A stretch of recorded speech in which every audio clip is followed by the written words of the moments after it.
अगर कहीं पे कोई क्राइम हुआ हो तो पुलिस के पास दो ऑप्शन होते हैं, या तो वो इस इंसान को डिटेन कर सकते हैं या फिर उसे अरेस्ट कर सकते हैं। अब इन दोनों में क्या डिफरेंस हुआ? तो जब किसी इंसान के ऊपर थोड़ा सा शक हो कि हो सकता है इसने क्राइम किया हो, तो उसे पूछताछ के लिए बुलाया जा सकता है, टेम्पररी बेसिस के लिए, जिसे हम डिटेंशन कहते हैं। वहीं अगर ज्यादा शक हो तो उस इंसान को अरेस्ट करके अपनी कस्टडी में भी लिया जा सकता है।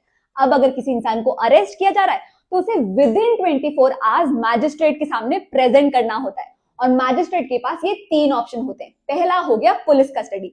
तो अगर 24 घंटे के अंदर पुलिस अपनी इन्वेस्टिगेशन कंप्लीट नहीं कर पाती है और उन्हें अक्यूज अपने कंट्रोल में चाहिए होता है ताकि वो और पूछताछ कर सके, इन्वेस्टिगेशन कर सके, तो मैजिस्ट्रेट पुलिस कस्टडी के लिए अलाउ कर सकती है, जो मैक्सिमम 15 दिनों के लिए होती है।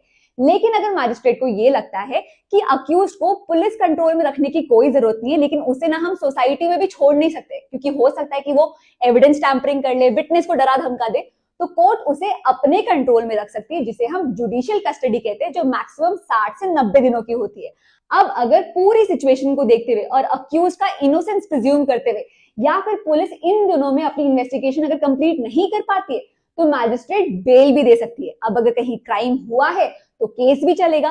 तो ट्रायल में दो चीजें हो सकती है, दोनों पार्टी की बातें सुनते हुए या तो उस अक्यूज को निर्दोष पाया जा सकता है, बाइज्जत बरी किया जा सकता है, जिसे हम अक्विट कहते हैं, या फिर उस इंसान को गिल्टी पाया जा सकता है, दोषी पाया जा सकता है, जिसे हम कन्विक्ट कहते हैं।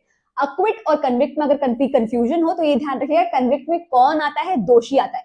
अगर कोई इंसान गिल्टी है फिर उसका इम्प्रिजनमेंट होगा। अब आपको क्या ध्यान देना है कि arrest usually start of the legal process होता है, जब सस्पेशन होता है, इन्वेस्टिगेशन स्टार्ट होना होता है। तो अगर किसी इंसान को अरेस्ट किया गया, ये जरूरी नहीं कि वो गिल्टी हो।